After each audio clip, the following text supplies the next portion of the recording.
back to the Dave Nemo Show. Welcome back, guys. We're over here at the Media Interviews and Content Creator Zone. Let me just make this really clear. That is a fancy pants way of seeing the place where the people in the news kind of set up and do their thing. I was talking with Jenny Abarca before we actually went to break, and I mentioned Republic Services speak of the devil, and they do appear, except they're not devils at all. When it comes to clean services and waste management, they're kind of the go-to as far as Radio Nemo is concerned. We've done their rodeo before. The Vice President of Operation.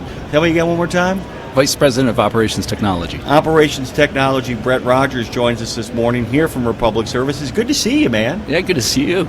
So how's ACT treating you? How's the ACT Expo treating you? Oh, really good. We love this convention. A huge opportunity to meet a whole lot of vendors in a single location.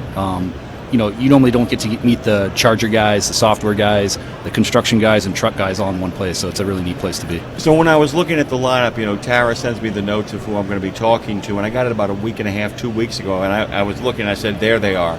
This is kind of like ground zero of a conference for you. If you guys are going to go to a conference, this is the kind of place you can kind of go to because you guys work in sustainability. That's not right. Just in regards to how you service the community, but the technology you use. So it's kind of a perfect storm. It is. In regards to potential partners, longtime partners, people you want to see what they're doing next, conversations you want to have. But let's talk a little bit about, I always want to make a little time to kind of talk about Republic Services. Tell our listeners who don't already know what you guys are about and how many different markets across the country you serve. Yeah, so Republic Services is an environmental services company. We have 42,000 employees, a fleet of 18,000 trucks. We're the ones who pick up your recycling and process your recycling, as well as your waste and also hazardous waste. We have over 1,000 locations across the country. It's a big company, and we're the ones who pick up the trash. We're the ones who make it disappear. We do about 5 million picks a day, and just to take care of our customers. And so it's a very impressive feat. One of the things that's a big conversation around this whole floor here at the ACT Expo in Anaheim is sustainability, but also fleet modernization. These are people who are looking for strategies and ways, because things are moving so fast now that by the time you get your stuff upgraded, the next upgrade has already begun. You guys are kind of leaders in that field. You've got to constantly be ahead, because the customer service for you guys isn't about the delivery of goods and services. It's about the removal of goods and services from very precious places that have children in them, places that have families in them, grandparents, friends, communities. So talk a little bit about how you guys have developed a plan to be constantly modernizing your fleet. Yeah, I think you brought up a really good point of where these trucks operate, because they're operating in our communities, around our families, and so what we want to do is drive safety into our vehicles. The reality is these are big trucks, and they're maneuvering in places that are high population densities, and so we want to look at, hey, what type of technology is out there that we can implement to our entire fleet. So one piece of new fleet modernization is improving every new truck you purchase. And that's actually a small impact. And so obviously we're doing electrification, and we're going to ease EVs in over time. But the really big impact is figuring out solutions that we can retrofit onto our entire existing fleet. And as a byproduct, bringing our whole fleet up in a safety perspective. And so we're looking at 360-degree cameras, potentially leveraging AI in order to give our drivers really good sense of their environment in order to make them safer.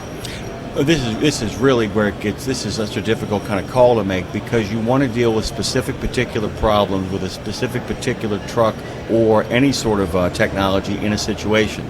But then you've got to also make sure, what are the wider applications? Can this in fact be, because at the end of the day, you've got to turn a profit. You've got to make sure that not only you're serving the community, but that you're serving both your customers in regards to giving them a reliable and reasonable rate, while at the same time providing for your own employees to have the best possible life, because it's the best way to get quality drivers and quality employees. So it's almost this game of saying, okay, this is great, we need this for here. How does this apply to the rest of the fleet? Is that kind of what you're getting at there? Yeah, that's right. Because all of our new trucks, so our electrification strategy, improves our trucks a whole lot. By removing an engine, you remove that noise, that heat generation, that vibration, making the cab better for our drivers. As a byproduct, for our customers, it actually improves their sustainability climate action goals. They can achieve those by zero emissions in their neighborhoods. And overall, what we see with electrification is this innovation on the safety technology side, which I kind of touched on before. We're seeing that in EV, and we're able to leverage that innovation on the EV and then figure out solutions for those 18,000 trucks that are already on the road. Explain to me how you guys talk to your partners, both, your civic partners your business partners and some of the corporate partners you have when you actually are doing, I guess, sustainability upgrades, technological upgrades, how you kind of let your partners know this is what's coming next from Republic Services, because you've got to get buy-in from them, because sometimes it means, hey, look, we've got to tweak prices here a little bit because we're bringing on stuff that's actually going to help productivity around here, give you a cleaner environment to kind of work in. How do you kind of not just bring on your own company, because there's been so much buy-in inside of Republic. I've spoken to a lot of your employees. How do you get sustained buy-in from your civic, corporate, and private partners? Yeah, I mean, the big thing is our customers. And so, our customer partnerships out there are very strong. And so we want to deliver a product that's best served for them. So we want to make sure that we understand what our customer needs are and achieve those. And we believe we're doing that in the right way. Now, we take those customer demands and what they're asking for, whether it's sustainability goals, operations efficiency, and then we apply that to our corporate partners, and we take that and we tell them, like, hey, this is what our customers are asking for. Wow. This is what we need to do. This is what we need your help with in order to achieve our customer goals. And we have to bridge the two together. Well, it's interesting because we were having earlier conversations about that, about the idea of finding the right partners isn't just about finding people who can do the job. It's also about finding people who serve as conduits and communicators between the separate parties. So if you have a civic, city, state, county, et cetera, et cetera, et cetera, you often can be a great conduit in going to your private partners and saying, That's look, right. This is what they're asking for. This is the best way we can do it in a way that is actually economically affordable, but does it the way it needs to be done. And often, dealing with a business partner, for a lot of people who are in business, is often a much better thing for them than having to deal with sometimes political animals. And I mean that as no insult to political animals, but sometimes being there and saying, look, we've interpreted this, we understand the language, let us handle this, and we'll get you what you need while still making sure that you're compliant. And that plays a lot into it, doesn't it? It does. All those relationships are so important to be successful in this industry. What are you most excited about when you come to a place like this that doesn't directly relate to Republic? I mean, everything, of course, anything you see or interact with, you're always thinking Republic. But what, I hate to put it this way, I put it earlier, what's cool? What are you seeing out there that's cool? What are you like, I don't know if we can use that, but I really wish we could figure out a way that maybe we could. Is there anything you're seeing? Well, absolutely. I love seeing what others in the industry are doing. And so ACT Expo is an excellent opportunity for us to actually see, like, hey, this fleet did this. That's pretty cool. It doesn't apply to us. An example is like inductive charging through the road, things along those lines, as well as the hydrogen development. Like, we don't see that's a a near-term big buzz around here, man. There's a lot of talk about hydrogen. And by the way, the inductive road is one of my favorite things. It is cool. It's really cool, but it's also one of those things that goes back to the idea of public-private partnerships, because that's a real that's a trifecta of a buy-in. You got to figure out somebody who builds that. You got to figure out somebody who can communicate to the people in a community. Look, this is disruptive right now, but it's headed someplace. And then you've got to get private partners to buy in to get the fleets necessary to make that happen and to make it actually an investment worth making. You guys do that. I mean, what you do is kind of that on a regular basis, right? I mean, you really are not playing partners off of each other, but actually bringing them together to help them all understand the technology as well, right? It is, and it's important everyone, we deliver a product that has value, number one, and then it's important everyone knows what we're doing. Instant value. Instant value. Good morning. Oh, my life is a clean place. I mean, the idea you wake up in the morning and, and don't have stuff piling up on your lawn. You wake up in the morning and the air's a little better. And so I want to talk about also as well, too, in regards to technologies. Can you talk about how technology works to create a culture of advancing technology creates a culture of safety? Yeah, so safety is number one priority in all companies, especially Republic Services. And so we're always looking ways in order to drive our TRIR down. And so in order to do that, we see technology as that opportunity. And leveraging technology from a culture perspective is, all right, so we can put cameras on some vehicles and we understand what those vehicles are doing. What we can do is help drive safer behaviors in our drivers. An opportunity is, all right, drivers are following too close. So what do? Well, we can use that technology to actually show the driver, like, hey, you're following too close in this situation. Here's what the proper procedure is, and so that they can improve their behavior over time.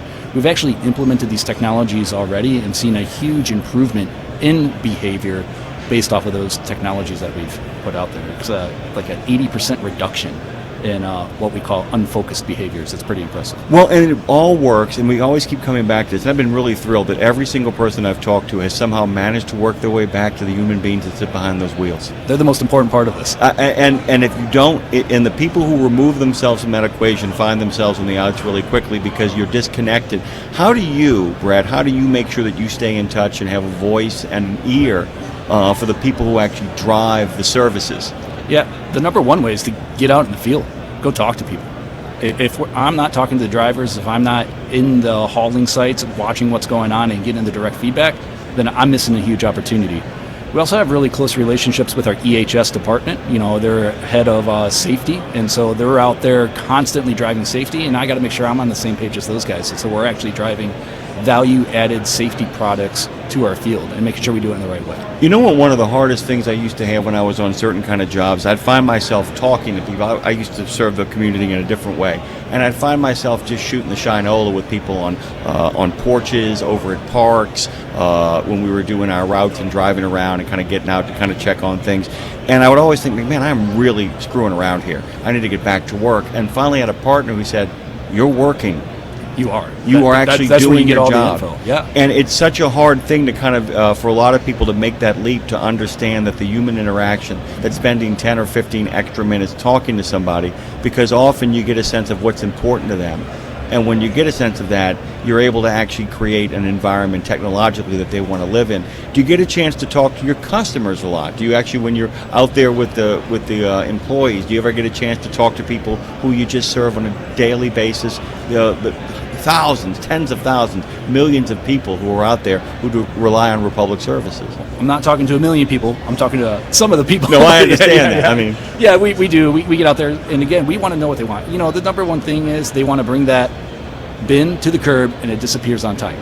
I mean, it's as simple as that, but it's a complex operation to achieve that, and it's really nice hearing from our customers.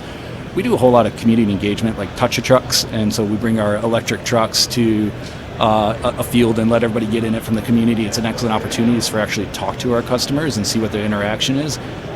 It's really cool to see how excited they are about the new technology as well. And it's nice to understand that we are providing a service that they appreciate, and that's what they're asking for. Genuine friend of this show, Brett Rogers, is joining us this morning from the ACT Expo over here in Anaheim, California. I want you guys to go to radionemo.com, check out what we got going on over there. Also subscribe, do it on the YouTube channel as well. Where can people find out more about Republic Services? RepublicServices.com. See, easy peasy. What are you going to do for fun? What do you got fun coming up today? This is fun. This is my fun. I'm doing it right now with you. I could not agree more. We're going to take a quick break here, come back on the other side, and continue our broadcast from the ACT Expo over here in Anaheim. We'll be right back.